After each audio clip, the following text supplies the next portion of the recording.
I am Rabbi Adam Stock-Spilker, one of the rabbis here at Mount Zion.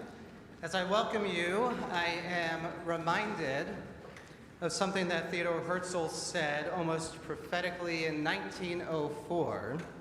Macht keine Dummheiten, waren ich tot bin. Don't make any stupid mistakes when I'm dead. If only we knew how to do so. Fortunately, there is one mistake that is being avoided by tonight's presentation, as J Street reintroduces themselves to the Twin Cities. It is being done in the spirit of dialogue, in the spirit of civil disagreement, in the spirit, within the Jewish community at least, of listening to divergent viewpoints and respecting them, within them, the passion of Ahavat Yisrael, a love for Israel. Tonight is not only for those who support J Street, it is for those who are critical of J Street, curious about J Street, unsure of how J Street changes the equation of support for Israel. 14 years ago, Jeremy Ben-Ami first spoke to the Twin Cities from this bima to an audience of 400 people. U.S. Attorney Andy Lugar introduced him. Today, J Street is mostly the same, but the Jewish world is not. We are here at a dramatic and historic moment for Israel, for the Jewish people, and also as we near an election for America.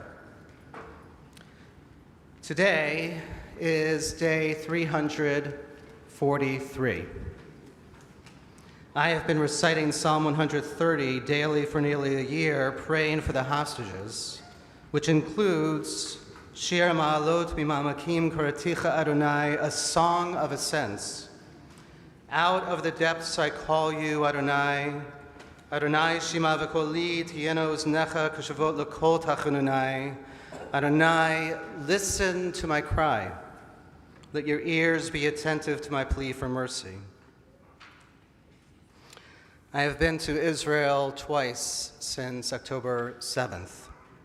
I have felt the sorrow and pain from what I heard and experienced.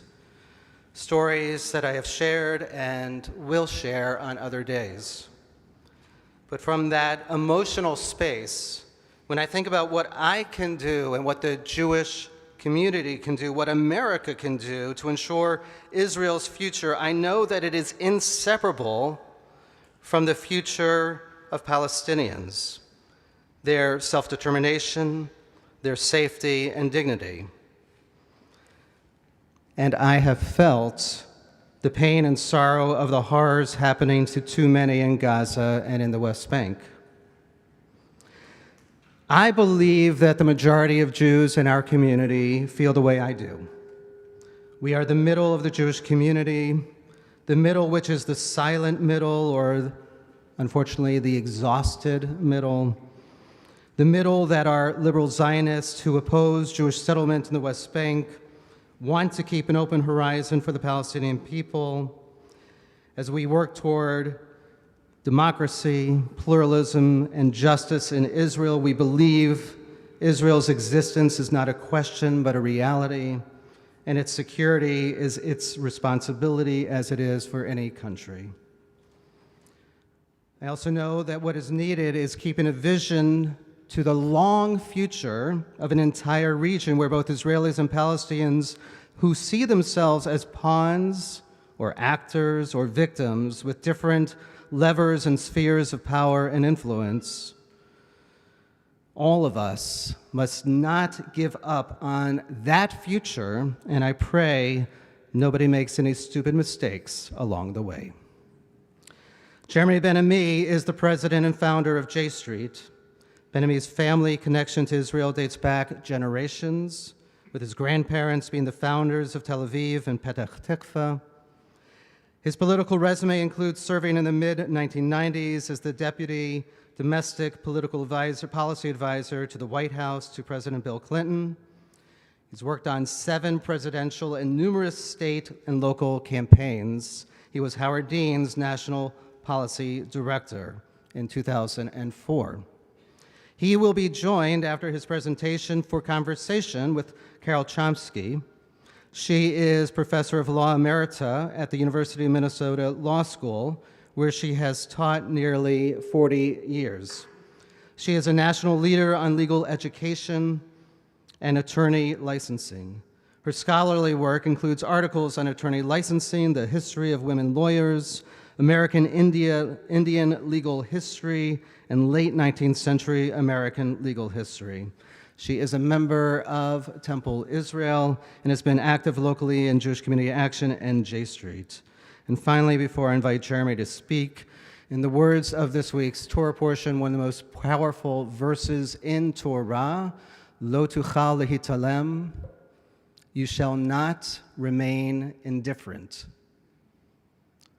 And to those words, Rashi, 11th century commentator, says what this means is one cannot see and pretend not to. May we keep our eyes open.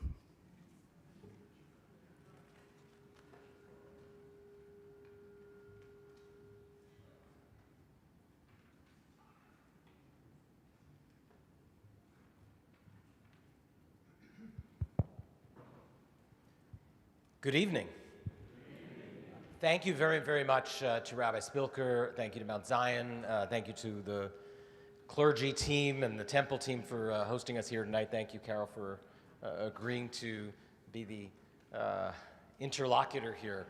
I said to Carol that I find these events to be a little bit more accessible and enjoyable if I don't drone on from a podium for 30 or 35 minutes with a prepared speech, but really engage more in dialogue. And I would add that we're hoping to get questions from all of you as well, and so there are cards somewhere, near you or being distributed, and please put any questions that you may have down. Noah, who is our regional director for the Midwest, is in the back, and Noah and Adam, I assume, is also here, will be around to pick up those questions. So I hope this will be a bit more of a dialogue and a conversation. As the rabbi indicated, this is my 3rd time speaking here at Mount Zion, and the first time it was very, very early days for J Street, and I think the very idea of having a new voice that would lay out a different way of being pro-Israel in the American Jewish community was considered pretty radical. It's kind of funny to think of that in 2024, that what J Street stands for was considered radical at one point. But the origin of that is the concept of what it means to be pro-Israel. And to understand that better, I think one has to go about halfway back to Herzl. Not all the way back to 1904, but back to the 1950s at least. And the early days of the State of Israel, coming out of the Holocaust, coming out of the War of Independence, and an American Jewish community in complete shock about what has happened, that was still rebounding from the failures to actually do enough during the course of World War II, that was desperate to ensure that this fledgling state was going to survive. There were 50 different organizations. It's no surprise, I would imagine, to most of the Jewish people in the room. There were 50 different organizations in Washington, D.C., advocating for Israel and telling members of Congress and the White House, what to do to support Israel. And finally, the president and the leaders of Congress called those organizations in for a meeting, and they said, you all have to get your act together. You're all saying the same thing, and you really need to get it together and create one body that will talk to us with one voice. And thus was born AIPAC in the 1950s. And one of the leading lobbyists for one of the 50 groups, a guy named Cy Kennan, a really great guy, liberal Democrat, all the right values, anti-McCarthy, led the civil liberties movement. He was the guy who founded AIPAC. And he set it up in order to provide a unified voice of the American Jewish community in support of Israel in Washington. And at the same time that AIPAC was set up, the Conference of Presidents of major American Jewish organizations. And I use the word major with a little bit of irony because all 50 organizations were these tiny little organizations. Some of them were larger than others, but they created the Conference of Presidents. And the Conference of Presidents was given the task of being the voice to the president and to the executive branch.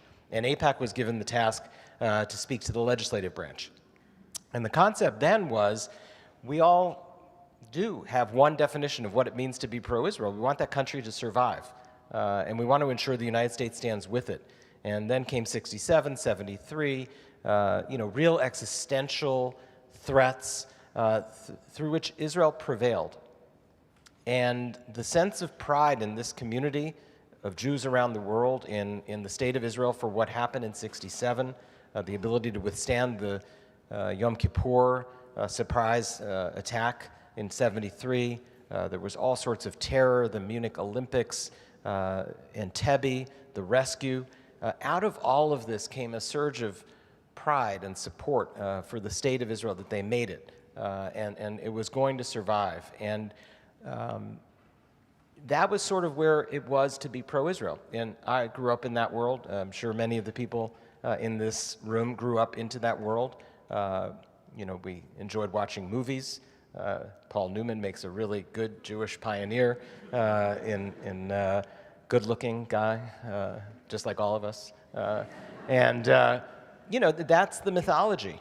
And 1977 comes around, and Menachem Begin wins in Israel, in the right wing. By the way, my father was a commander in the Irgun and was a very close friend of Begin's. I grew up in a right-wing Irgun household, and Menachem Begin was one of my father's closest friends.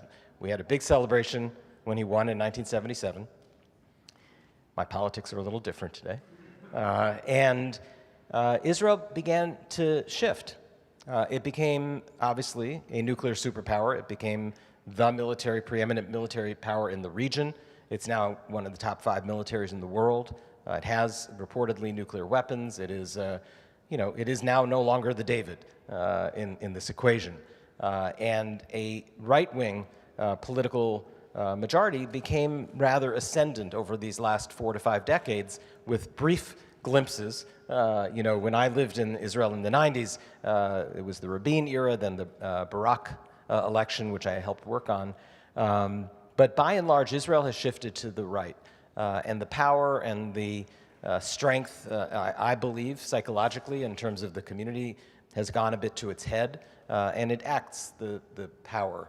It is a different Israel than when I grew up. And the American Jewish community has remained, over the course of these years, a primarily liberal, progressive, democratic community. It has voted over all the course of these last 5 decades 70+% Democratic. It is self-identifies as liberal and progressive.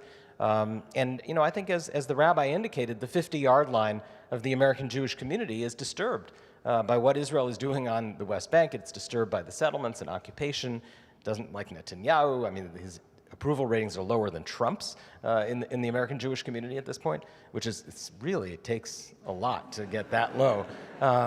And yet, here you were 15 years ago, and there was still only one definition of what it means to be pro-Israel.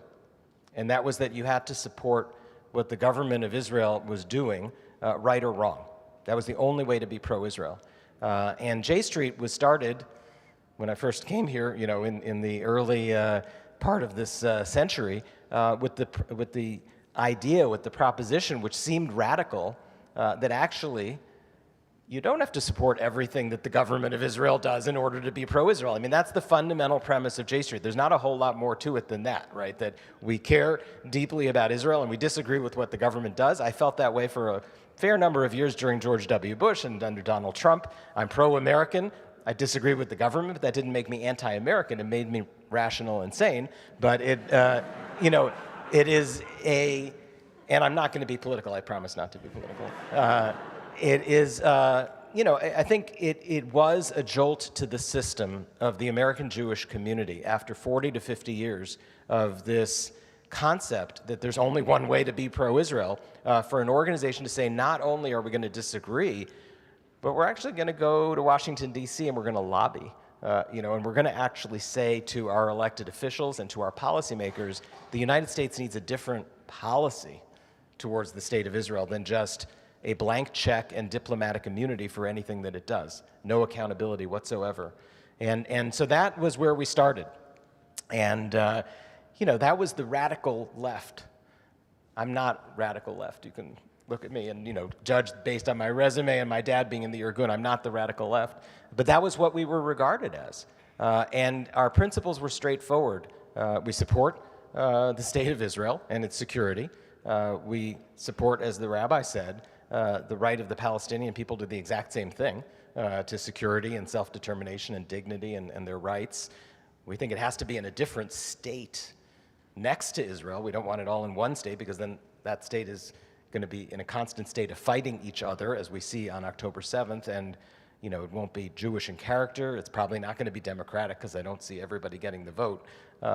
So it's got to be in separate states. And the other key principle, again, the rabbi alluded to, I don't know if you want to maybe do my speech for me, but this concept of civil disagreement, it is so vital to a healthy American Jewish community that we be able to have a disagreement over these kinds of issues without tearing each other apart, and without the name calling and the accusations. And just because you don't agree with this government doesn't make you a self-hating Jew, doesn't make the non-Jew an anti-Semite.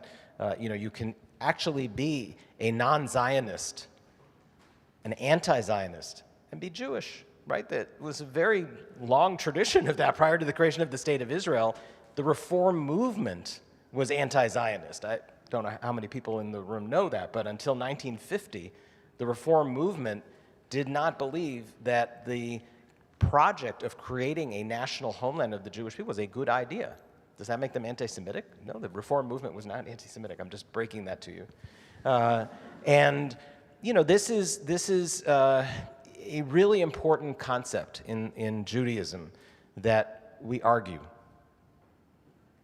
And we preserve both sides of the argument, the winning and the losing, and we value it and we learn from the argument. And J Street really believes that there has to be an open and a vibrant discussion. That's why we do take part in the kind of program you've done here, which is where you have a series of different opportunities for groups that disagree to speak within the community. I'd love to do it all together. I'd love to have a forum where I have people to my left who don't necessarily believe in the concept of an Israel, and I'd love to have people to my right who don't believe in the concept of a Palestine. And I'd love to just have an open discussion, right, about who is, right and who's wrong and why, and, just have that out so you all could hear that. I think there'd be a lot more benefit to that, but we can't seem to do that these days. But that's, what we started in 2008, and here we are 15, 16 years later, and I do believe that the world around us has shifted radically. Today, there is a very, very vibrant and loud left that is very anti-Israel. And I will say that when I say that, they really don't think there should be an Israel. There is a very loud voice to our left that doesn't think there should be a state of the Jewish people, that the concept itself is wrong. And some of those people are Jewish, and that's now truly the left, right? And there is a very much more radicalized right. In 2008, people like Itamar Ben-Gvir and Bezalel Smotrich, they were being arrested and called terrorists by their own government. And there was a sense that they were outside of the tent, that they were outside the mainstream. And today they're ministers in the government of Israel making the policy on the West Bank. So there's a radical empowerment of the right wing in Israel. And of course, the right wing in this country has moved way to the right. I mean, what is this Republican Party? Right? I worked in Washington for years and decades. I'm really getting old, but it's been decades of working in Washington, and we used to make law together, right? We'd actually have bipartisan working groups that would craft legislation and get bipartisan majorities behind good ideas and pass them into law. That was the Republican Party. Now, I didn't agree with what the Republican Party was standing for, but we found compromise and we moved forward. This Republican Party the people I used to work with are no longer Republicans, right? They don't recognize it. You see even Dick Cheney, endorsing Kamala Harris, and Mike Pence saying he won't vote for Donald Trump. And, you just go down the list of all of the never Trumpers. They're all the people I used to work with in the Republican Party to actually make reasonable decisions in policy. So the right has moved way to the right. The left has moved way to the left, and I would say that the moderate middle, which is a little bit too silent. I'd like to call us the passionate moderates. I'd like to see a little more passion from the moderates. The moderate middle is still there, and it's still the largest block in our community. But the edges of this debate have really moved, and so I think a lot has changed. And I think that's a great segue into a conversation about the actual. What's happening in Israel these days. And I know Carol has a whole panoply of questions to ask. And please, again, do remember to fill out questions and send them up here. Well, thank you. Thank you, Jeremy. And Rabbi Spilker. No, it's not on. Push it up.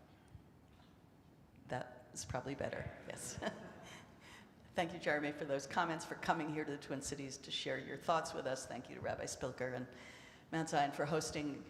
This has been, as you've reflected, and we all reflect all the time, a difficult time, and every news cycle seems to bring harder news about what's going on in Israel and Gaza. J Street has been, and I just want to say this at the outset, for me a source of incredibly helpful information through the website, through their webinars, about what's going on, and policy discussions and policy perspectives. I think we can only touch on those a little bit here, but I think it's been a useful source to find out more on an ongoing basis about what's going on. I want to talk through some of those things, what's going on the ground, and J Street's role in that. And as Jeremy said, we hope to have questions from you as well. So I want to start with this, the thing that we say, you've said, I think Rabbi Spilker said, there's a consensus among us that Israel has a right to defend itself and that the Palestinian people have a right to peace and security and self-determination. But what does that actually mean about what, it doesn't seem to be following that on the ground on either side. And so starting from the Israel side, what does that mean about what Israel should be doing, can do for security that takes into account the Palestinians' rights as well? So I think one of the interesting things about the debate about Zionism is what does it actually mean to have a state? And when I think of a state and I try to then envision it on a map, it usually involves for me being able to envision the borders of the state. And I believe that the work of Zionism is not going to be done until the state of Israel actually has borders. And one of the challenges for those of us who care deeply about Israel, if you take a map and you take a pen, you look at the Middle East, and I tell you, please draw the internationally recognized borders of the state of Israel, you can't do it. So the work of building the state isn't done yet. The single most important thing that the state of Israel really should want to achieve for itself, and that the people who care about Israel and the people who live there should be, we need to define the borders of our state and ensure that every state that is our neighbor and every state around the world actually recognizes and respects those borders. But Israel hasn't been able to make the decision of, does it want to have its border at the Jordan River, in which case there would be an incorporation of all the people to the west of it, right, from the river to the sea, let's just coin an expression, that there would be one state from the river to the sea, and there would be 14 million people in it then, right? And who are those 14 million people? More than half of them are not Jewish.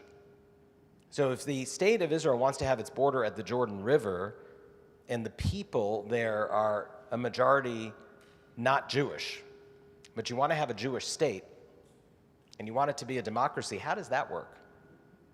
Right? You obviously can't give all 14 million people the right to vote. So it can't be a democracy, because if you give them the right to vote, then it's no longer going to be a Jewish state, because the non-Jewish majority is going to say, well, I don't want to have Hatikva as the national anthem. I don't want to have the Star of David on my flag. I don't want to have Hebrew as my language. I want to have, all things for all people, and maybe there's no religious symbols and there's no Jewishness to the state. So it's not a Jewish state if you give everybody the vote, and if you don't give everybody the vote, it's not a democracy. So why have your border at the Jordan River? Okay, so if it's not at the Jordan River, where are you going to draw the border? And what's on the other side of that border? The single most Zionist and important thing that an Israeli government needs to do is make this decision. We're at a fork in the road. Does Israel want to be a state from the river to the sea with 14 million people and no democracy or no Jewish character, one of those, or does it want to make the tough call and draw a border in conjunction with its neighbors, the Palestinians, and allow them to have a state for themselves next to them, so that Israel is a way majority Jewish state within its green line? Does people know what the green line is? It was the armistice line after 1949, after the war, with a green pen on a map. There was the forces were arrayed on either side of a green line, right? And that was the line that defined Israel from 49 to 67 until Israel won the other territory. Is that green line the basis of this border? And is there then a Palestinian state on the other side? That's really the only way for Israel to remain both Jewish and democratic and have borders that the world will recognize, the neighbors will accept. So that's what Israel needs to do, not tomorrow, right?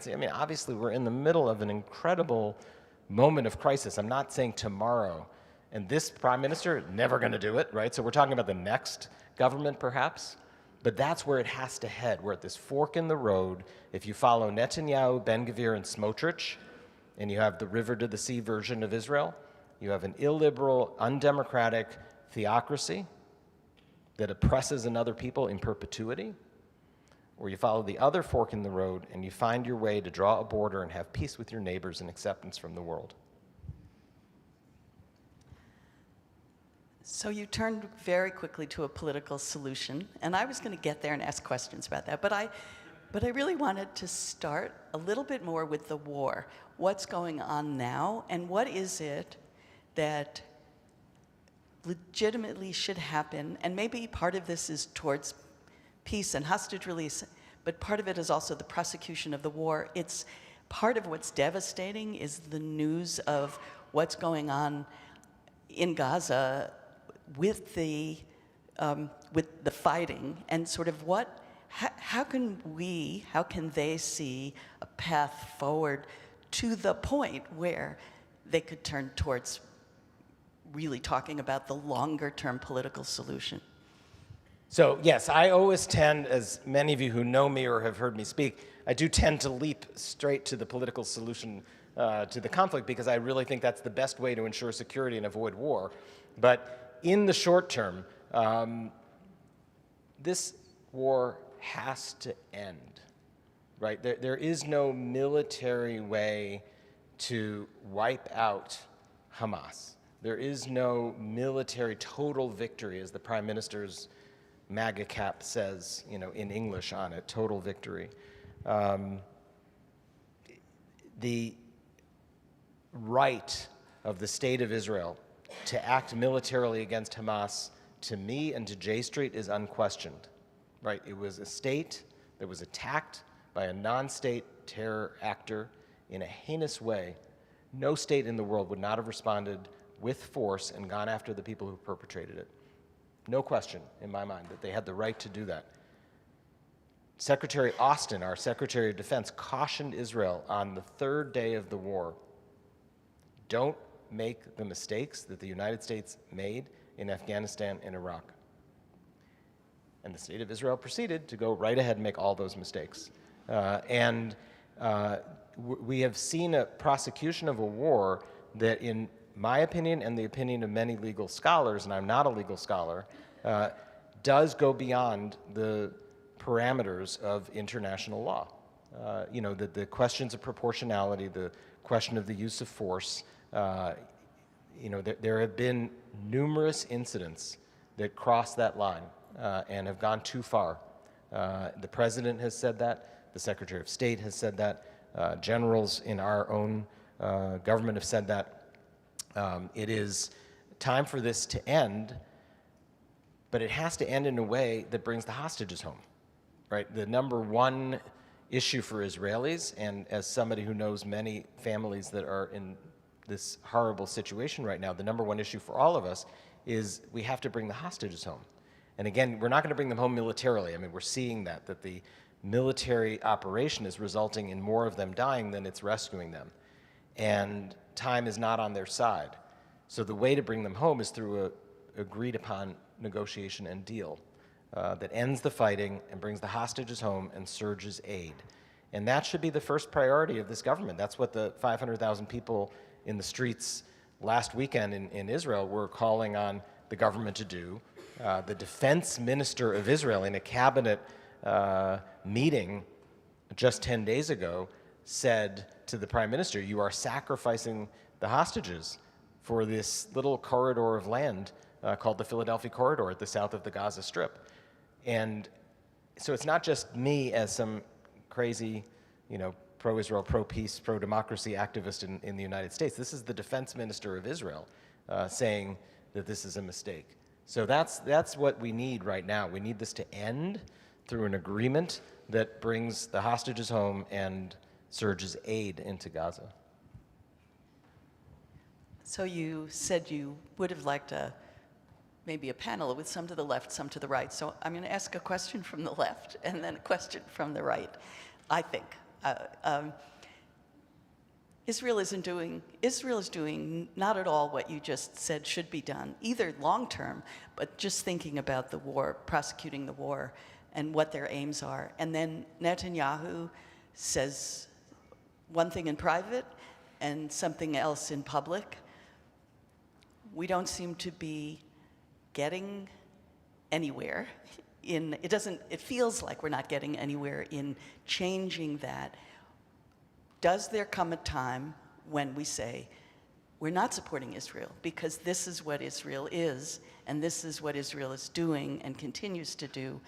How do we continue to hope, but also continue to support if that's what we're facing on a constant basis?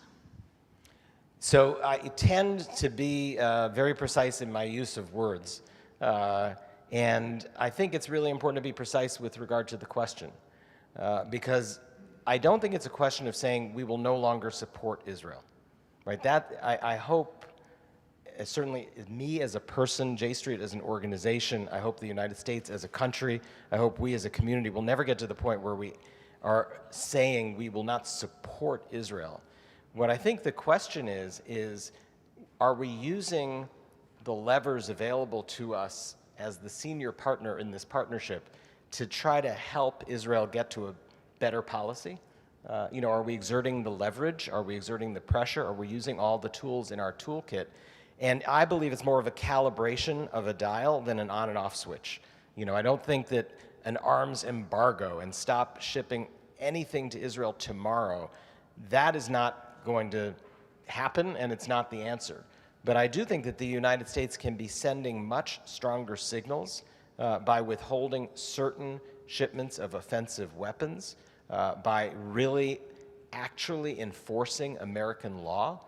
There are a whole host of American laws that govern the provision of aid to another country. There are a whole host of laws that govern how the arms and equipment that people buy from this country are used by foreign armies in conflict zones. There are laws that specifically say a recipient of American aid cannot impede the delivery of humanitarian assistance in a conflict zone. That's an American law. That's not a condition on Israel. It's not pressure on Israel. It's not stopping supporting Israel. That's American law. And all we need to do is enforce existing American law. And that's, I believe, a very legitimate thing to do. I believe it's very supportive of Israel. I don't think it's not supportive of Israel. I think what you're trying to do is help urge someone you care deeply about to move in a direction that is better for their health and well-being and security and long-term survival. And that's an act of love, right? When you do that with somebody you care deeply about. So that's what I think we need to be doing, but I wouldn't frame it as stop supporting Israel. That's not the way I think I would phrase it.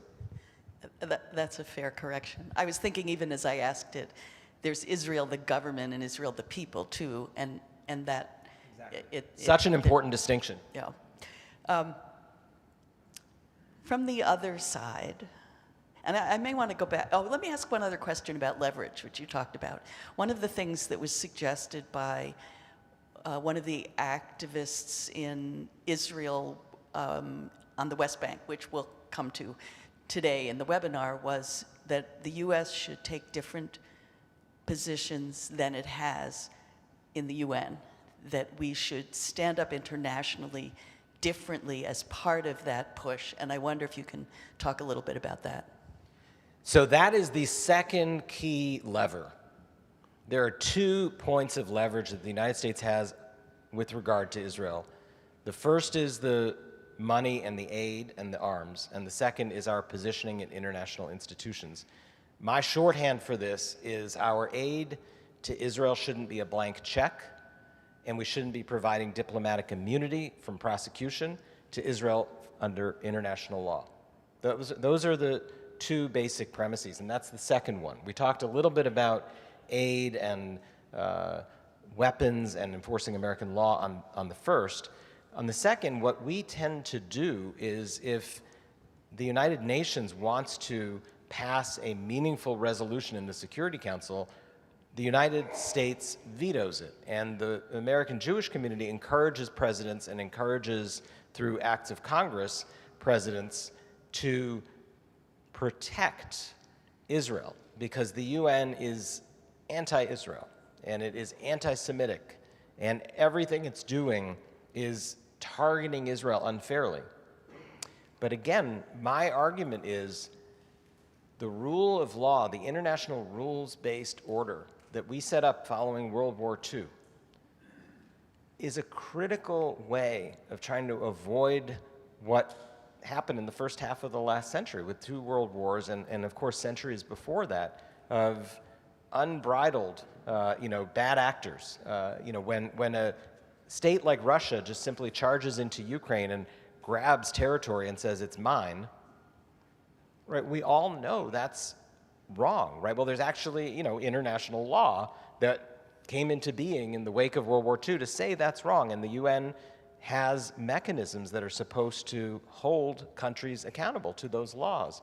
And so similarly here, the things that Israel does in territory that it won militarily in 1967, it captured territory that was not its sovereign land in 1967, and it put a general in charge. It named a governor general, because even the state of Israel realized that it was militarily occupying another piece of land, right? It was a military occupation. We had a military occupation in Germany and Japan and Korea. I mean, we operate occupations as an American army. We understand what that is, and there's a set of rules and the way you do it. And Israel did that starting in 1967, and it put into place a system of military law with a governor general, and it's a military occupation. Moving your civilian population into territory that you won militarily before you've determined whose territory it's going to be is illegal under the Geneva Conventions. I mean, it is a pretty straightforward legal question. It's gone to the International Court of Justice now. The International Court of Justice has ruled that this is, in fact, illegal under international law. And the U.S. stands in the way of enforcement of that law. In my opinion, in J Street's opinion, we shouldn't be standing in the way of that. I mean, what makes the world work, what should make the world work, a better world, is if you do have a system of laws, and Russia shouldn't violate it, and the United States shouldn't violate it, and Israel shouldn't violate it, and the United States shouldn't provide diplomatic immunity to Israel from being held accountable for its violations of international law. That's our opinion. And that would exert pressure on Israel to change what it's doing. So let me ask what I think of as the question from the right, and that is about, I was going to ask, but you've already sort of reflected on what Israel is doing militarily now. At least there are reports coming out daily about Hamas fighters who were being killed and tunnels. So it's clear that, but there's also all the killing that happens around that. But looking forward towards that political solution, but also even the solution for a ceasefire and the short term, what do you say to those who say Hamas is a terrorist organization, can't be a peace partner, can't be a participant in the future governance, and who else could be? Hamas is to blame for the destruction in Gaza because they've chosen to embed themselves in the civilian population. They used an extensive network of underground, I mean, all of those things. If thinking about a partner for short-term peace, but more importantly, a partner for long-term peace, how does that happen with Hamas as the government as the power, at least at the moment? First thing I'd say is in the laundry list of things that you said that are quote unquote from the right, I agree with them all. Right? I just want to be really clear, and I think it's more important actually for critics on the left to hear this. Hamas is a terrorist organization. Hamas is responsible for what happened on October 7th. What happened on October 7th is simply beyond human imagination. I mean, I hope that people really grasp the horror of what happened that day and what's happened every day since. And Hamas did build a network of 350 miles of tunnels underneath schools and mosques and hospitals and refugee camps, and its command centers are embedded in UNRWA schools. I mean, this is the way they're operating, and the protections of international law which apply to these schools are forfeited when Hamas acts within them. That's why UNRWA said in its statement this morning, and it said it indirectly, didn't say it directly to Hamas, but it said, please stop using our schools this way, right? Because we're going to get attacked and then people are going to die, including our workers. And so we on the left have to acknowledge the responsibility of Hamas for the damage that is happening to the people and the territory of Gaza. They have brought it on their own people through the way that they are doing this. Now, does that absolve Israel of responsibility for going too far? No, right? That's what the concept of proportionality is so important in international law. Israel has the right to do what it needs to do in order to get Hamas and in order to rescue the hostages and end this fighting, but it can only do it up to the point that it needs to. It can't go, all in the way that it has. So I think it is very important to say, yes, all of those things are true about Hamas. Hamas cannot be in control of Gaza. It cannot be a partner. We know that now. It said, if given the chance, it will do it again, right? This is not the group that you want leading the Palestinian state that we need to build next to Israel so Israel can be secure, democratic, and Jewish. But let's remember, I would say to the person on the right, what the policy of the right-wing government of Israel was over the course of recent years. The policy of the government from the right in Israel was to do everything it possibly could to undercut the moderates in Palestinian governance and society who were trying to set up a state on the West Bank. They denied them their tax benefits, they withheld their customs benefits, they would institute random closures, they made the state completely unworkable and unfeasible. Anything they could do to undercut the Palestinian Authority and the Fatah secular nationalist party, they did. And they starved them and they put their hand around their neck. And while they're doing that, they ran suitcases of cash from Qatar through Ben Gurion Airport down to Hamas in Gaza. And why did the right wing do that? Because they wanted to be able to turn around and say, you see, we have no partner for peace, right?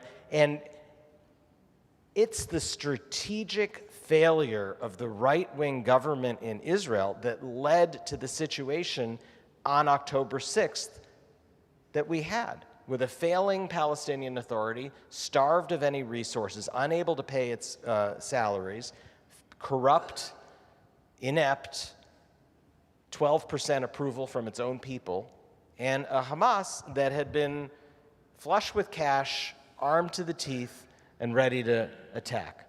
So it's the failure of the right wing's philosophy. Everything that you said about Hamas is true. We have to defeat Hamas. But Hamas is an ideology. And the only way to defeat an ideology is with a better idea. If a people have nothing to live for, they won't hesitate to die.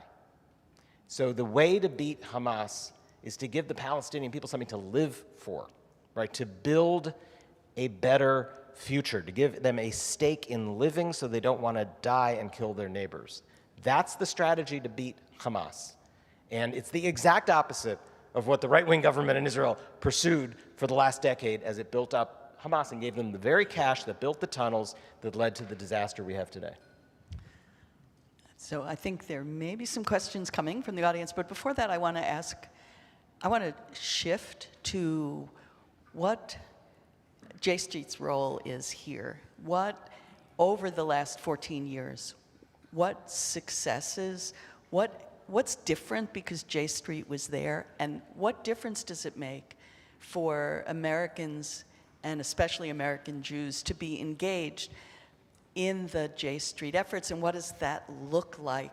How, you know, what difference can we make? I think people who came tonight are here because they care about the future, and I think maybe the future that you're describing, but how do we get there, and what's our role in helping to get there? Well, I think it's really important, first of all, to say the starting point is that we're Americans, right? We live in this country. This is where we vote. This is where we pay taxes. This is where, if we choose, we serve and fight, right? This is an American organization, J Street, and the question for J Street is, what is the United States doing? The question for Israelis is, what is the government of Israel doing, right? The question for Palestinians is, what the hell are your leaders doing, right? You know, that's, everybody's got their own responsibility. Our responsibility is American foreign policy. And what is the United States doing to try to play a productive role to help this conflict end? Because a pro-Israel policy of the United States is to help Israel draw its border and reach peace with its neighbors and be secure and Jewish and democratic. And by the way, I will just add, one thing we haven't discussed yet is there is this incredible opportunity that is out there on the horizon, which is the dream of everybody who was involved in 1948 and thinking about creating a state and has been since, which is that the entire neighborhood is willing to accept the state of Israel at this point, right? All the Arab countries are ready to normalize relations with the state of the Jewish people, right? And again, for the crowd of people that were around 40 or 50 years ago, you remember the four no's of Khartoum, right? You know, and the way the Arab world rejected until the 1970s the very concept of a state of Israel, the very concept of there ever being peace, the very concept of there being negotiations. No, no, no, no. That was the Arab League's official position into the 1970s, early 1980s. 40 years later, the no's of Khartoum are the yeses of the Abraham Accords. And the states of the Arab world, the Sunni Arab states, are begging for the state of Israel to choose the fork in the road that leads towards the establishment of a Palestinian state so that they can normalize relations with the state of Israel. Saudi Arabia, Qatar, Oman, Kuwait, Tunisia, these states are ready. The Muslim world, Indonesia, these states are ready to normalize relations with the state of Israel. And so the peace that's available to Israel isn't just a two-state solution. It's a phrase that I don't use anymore because it's so disparaged and nobody believes it and nobody wants to hear about it anymore. So I've taken to saying this problem, actually, we need to think of it as a bigger problem. There's this principle in science sometimes that if you're having trouble solving a problem, you make the problem bigger, and then it actually becomes easier to solve. And that's the case with this, because the real incentive to Israelis to solve the Israeli-Palestinian problem isn't to give them a state of Palestine. That they don't view as such a mitzvah. You know, that's not exactly like a reward that they want to give to the Palestinians for October 7th. What Israelis view as the reward is normalization with Saudi Arabia and with the Arab world, and the extension of the Abraham Accords across the entire region, and a comprehensive regional security agreement that is guaranteed by the United States in a treaty That's what's on offer, is a Middle East NATO, essentially, with the U.S. guaranteeing it. And it is an alignment of interests, security interests, intelligence interests, economic interests, environmental interests across the region, and Israel's at the center of it. That's an amazing future, right? And that is what American policy needs to lead towards. So what can we do? We need to lead as the United States and set out that vision. Tom Friedman, again, given the demographics in the room, many of you probably read Tom Friedman pretty regularly. Tom Friedman has called it the Biden doctrine, right? Biden has never laid out the Biden doctrine. The only person who's laid out the Biden doctrine is Tom Friedman. And and where's Tom from, by the way? Minnesota. It is time for Biden to lay out the Biden doctrine. And so J Street is really urging members of Congress to call on the White House, and we're urging the president and all the people around the president to take the opportunity of November and December, post-election and pre-Kamala, to lay out I know, I saw the prayer going on there. So, we all say that, and we're in a good place for that. Let's pray together. Okay. It is really, really an opportunity in the lame duck presidency to lay out a vision like this. And only the President of the United States has the bully pulpit to do that. And so that's an example of the kind of leadership. We have to ensure that American foreign policy is set reflecting the views of the majority of the American Jewish community that wants Israel to continue to be secure, that wants there to be a Palestinian state, that wants there to be comprehensive peace across the region, and wants this conflict to end in a just, equitable manner. And we want American policy to set that as the goal, and we need your help to ensure that that's the voice that policymakers are hearing from the American Jewish community. All right, there are a lot of questions here, and we're not going to get to all of them, but our college students are struggling to it's a total shift, but in a direction that I think would be of interest. Our college students are struggling to respond to extreme anti-Israel views on campuses. Is J Street trying to reach out on campus, and if so, how?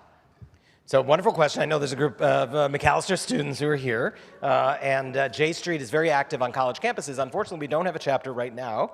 Perhaps after tonight we will, but at Macalester. But the idea of J Street on college campus is to provide a space precisely at that 50-yard line, because I think so many Jewish students, and my kids are both college students, by the way, right now, sophomore and a senior, and I know most of my friends have college-age kids, so I know a lot of folks who are currently in college, and so many of the people in my cohort, their kids have exceeding sympathy for the cause of the Palestinian people, right? And they understand why people are intense in the encampments and the protests about what's happening. And yet at the same time, they grew up in a community with a deep connection to Israel, family in Israel, wanting to love Israel. It's this precise, tough point that I'm sure many of the adults in the room, grandparents and parents are feeling the same way, that you have this connection to Israel and you want it to survive and you care a lot about people there, and you really care about the Palestinian people too, and they shouldn't be treated this way. This just isn't right, what's happening. It's not Jewish. It's not the way I was taught. It's not the values that I was raised on. What's happening on the West Bank, the kind of things we haven't talked in detail about, but what goes on under occupation is not in keeping with the principle you don't treat other people the way we didn't want to be treated ourselves. That's the golden rule of Judaism, right? And yet that is precisely what we're violating through the occupation on the West Bank. So we need a place on college campus for the part of Jewish studenthood that feels conflicted in that way, that wants to find its home for a connection to its community, its history, its family, its country, in the country of its people, and at the same time hold on to the values on which it was raised. And so J Street U is on 50, maybe now 51 college campuses around the country, and we are providing a space to not only think, learn, and engage others on campus, but then to advocate, because students are an incredible advocate in this conversation to their members of Congress and to political candidates because of what you represent, because of the future that you represent and the understanding that your voices really matter. And so it's really an important part of our advocacy. So there's a question here I'm going to ask, and I'm going to extend it a little bit to another piece. What do you think Palestinians should be doing differently? It seems like J Street does not expect much from them. And I want to ask, as part of that, I know there are some things going on the ground in Israel between Palestinians and Israelis, and some of it is connected with J Street and some of it is not, but maybe as part of answering that, you can talk about what is happening that you can see in the Palestinian community that perhaps does help contribute to the directions that you would like Israel to go. Well, I'm exceedingly critical of Israeli leadership. I think that's come across, right? I think, the country has been led through the Netanyahu years and the right-wing years in the wrong direction. I'm also exceedingly critical of Palestinian leadership. They're not going to get off easy from me either. I think that the Palestinian leadership in Ramallah has failed its own people. It is corrupt. It hasn't addressed head-on some of the incitement that comes from its schools, from its mosques, from its textbooks. It has not done anywhere near enough to make clear that it accepts the idea of a Jewish homeland next to it, the legitimacy of the Jewish people in the land to continue to call Israel a colonialist enterprise that came from Europe and they should go back where they came from. That's not the language of a partner. And so I think there needs to be an upgrade in the leadership on the Palestinian side. I think there needs to be an upgrade in the leadership on the Israeli side. And frankly, I'm not too pleased with the leadership on America either, on this issue. And so I think there's been a failure of leadership across the board. We can do something about American leadership. I think Kamala Harris, just again, in a nonpartisan kind of way, I think that she would be far better on these issues. I'm just talking issue education now. She would be a lot better on this issue than some other leaders have been. And so I think that the Palestinians have to look in the mirror and recognize that they're never going to have their rights if Israel doesn't have security. Israel's never going to have security if Palestinians don't have their rights. But this is a two-way street, right? And it is absolutely unacceptable that there has not been a Palestinian Authority official statement calling out what happened on October 7th, right? I mean, it is unacceptable, and it is inhumane what happened on October 7th, and any human being should call out what happened. And so there's a lot of failings of leadership on the Palestinian side. They are the weaker party. You expect more of the stronger party, but let's not let them off the hook here. Times of Israel editor Haviv Gir, maybe, said on a podcast that American diplomatic incompetence is hurting Israel's negotiating position with Hamas. Our policy seems to change based on domestic political considerations. What are your thoughts about that? Well, I think there's two things in that comment. The first is whether or not these specific negotiations are being undercut by American incompetence. I think that's very unfair. This is exceedingly difficult. You're dealing with a, psychopathic, murderous terrorist living in a tunnel, what the hell is his incentive to agree to anything, right? And you're dealing with an Israeli leader who has, set of political considerations that seem to outweigh the national interest. So this is not exactly an easy negotiation to mediate, and I think that the American diplomats involved are doing their absolute best. Look, the same exact diplomats negotiated this incredibly complex prisoner release just weeks ago. 10 countries and all sorts of Americans coming out of Russia, but it involved like 10 different prisoner releases and movements, and it all happened behind the scenes. Nobody was arguing about it in public, and suddenly we all woke up and Evan Gershkovich was home, right? It was amazing. And the diplomats working this file are seasoned diplomats, right? They are doing the best they can, but think about what they're dealing with, right? They are dealing with a really, really bad hand. So I don't agree that diplomatic incompetence is the reason we don't have a deal right now regarding the hostages and the end of the war. I do believe that American diplomatic failures over decades play a real role in why we are where we are in the big picture. and political considerations are the reason why American diplomacy has failed as badly as it has. And that's, again, comes back to J Street and what all of you can do, because it's the politics of this issue that tie the hands of policymakers. They feel they can't do the things that they need to do because the wrath of the right wing of the Jewish community is going to come down on their head, or the evangelical community, or whoever, and therefore they get afraid and they don't do the things that they should be doing. And I think that falls under the heading of American diplomatic incompetence, and I will give that, I will agree to that. There are several questions about the plan for after war ceases, and maybe with some of these are about if there were a Palestinian state. But what happens on the ground afterwards? Absent a Marshall Plan, how do you think Gaza will be rebuilt? What must Israel do with the West Bank settlements if the Green Line were to be accepted as the border? And if the West Bank is an independent Palestinian state or part of it, how can Israel defend Tel Aviv? The West Bank is much higher and overlooks the coastal plain. So it's sort of the physical reality of how this plays out.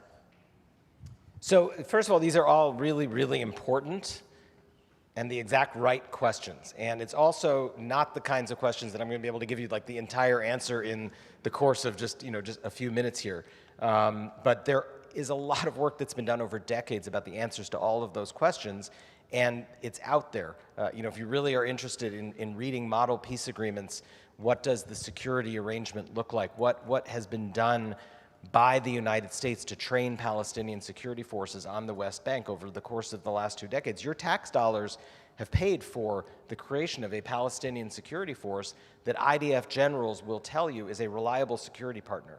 Now, it's all falling apart because they can't pay salaries, because the right-wing government of Israel is holding back the tax revenues, and most of the Palestinian Authority forces are now no longer willing to go into the toughest parts of the West Bank. But a few years back, when they were getting paid, the Palestinian security forces were doing their job, and they were working hand in hand with the IDF on keeping security on the West Bank, and it was successful. It can be recreated. The future has to include a Marshall Plan. Whoever wrote the question said, assuming there is no Marshall Plan or without a Marshall Plan. No, you're going to have to invest billions and billions and billions, tens of billions of dollars. The entirety of the Gaza Strip has been destroyed.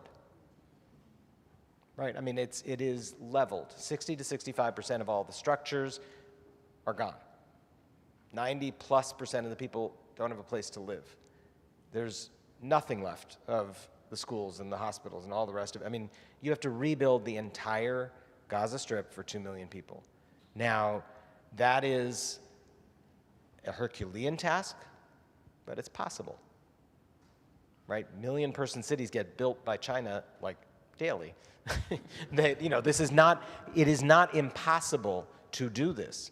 But in order to do it, you're going to need the Gulf states and Saudi Arabia bought in. Right? A lot of the money for this is going to have to come from the Gulf. They're willing to do it, but they will only do it if, and we're back to the first question, if there's a political resolution to this conflict. They don't want to invest in something that's going to be destroyed again in 5 years because the war is going to come back. Right? They'll only invest if this is part of building a Palestinian state. So there has to be a political decision made by the people of Israel in the next few years. Do they or do they not want to go down the Netanyahu, Smotrich, Ben-Gvir path of forever war and living by the sword, which is exactly the phrase that Netanyahu uses, or do they want to go down the path where you are building a Palestinian state and you are creating the 23-state solution that I was talking about earlier, and you're defining Israel's borders, and if you're willing to do that as Israel, the Gulf will be in on this, and the U.S. will be in on this, and we're all going to spend a whole lot of money on this, and there's going to be a lot of effort put into training security forces. The state of Palestine will be a demilitarized state. The PLO has already agreed to that in prior negotiations. They won't have an army. They will have a security force. It'll be trained by the U.S., and initially will probably have an officer corps from the UAE, Egypt, and Jordan.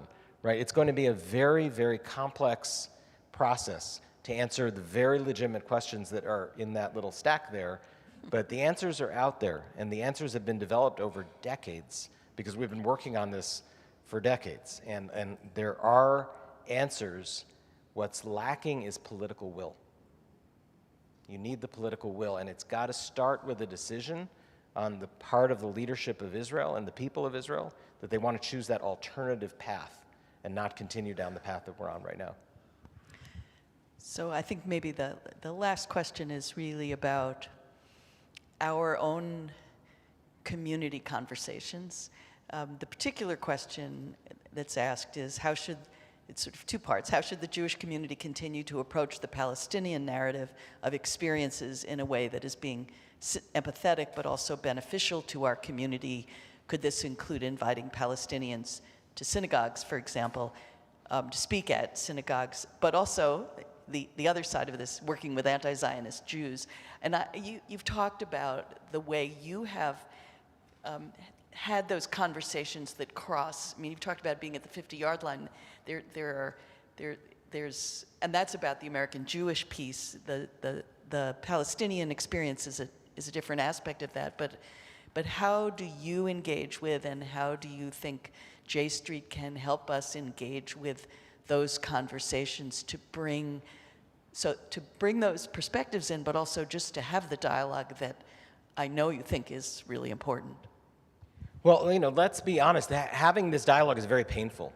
The truths that people hold are so far apart, and they are truths to those people. And when they conflict with your own truth, sometimes it's really hard to hear. The beginnings of reconciliation and the ability to actually put conflict behind you, it goes right to the heart of psychological trauma, collective psychological trauma. And so this is not an easy process, but we really, really need to begin that process, and we really need all of us personally, but then going to our community leaders and to our friends and neighbors to help people to open up a little bit, to hear some painful things that they may not like. And by the way, that applies to the Palestinian side too, right? I mean, we have to understand what the Nakba is, right? We have to understand what catastrophe is for the Palestinian people, but they have to understand the deep-seated connection of the Jewish people to the land of Israel and what the history of the Jewish people is over the 1,800 years that we were kicked out of every conceivable land in the entire planet before we ended up back in the land of Israel. It's really difficult. These are not easy conversations, but we're never going to get anywhere if we don't begin that process. I don't think it's going to happen while the fighting's going on. I'm not suggesting, this is not the day to begin that painful dialogue. I think we all join together in fervently praying that we're getting very, very close to the end of this fight. And when the fighting is done and the dust has settled and we want to start to think about a better future, we're going to have to listen. It starts with listening. Dialogue is not about what I have to say, it's about whether I'm willing to listen. And that's painful. And it's not so painful for me because I can bear it, but for most of the people who disagree with me, it's going to be really, really painful, right? Because they won't want to hear it. It's the truth of the other person, and you can't deny them their truth. And that's where we have to start and open ourselves and our communities up. It would be wonderful if Jewish institutions would welcome in Palestinians to share their pain and their grief and their narrative. It would be wonderful if mosques would open up their pulpits to the Jewish narrative. I don't see that happening either, right? I mean, this is on both sides. But if we're ever going to really begin to make some of this work, it's going to have to involve some painful process of reconciliation and empathy and listening. Well, thank you. I want to call John up, the leader of our local J Street group, to say a few final words.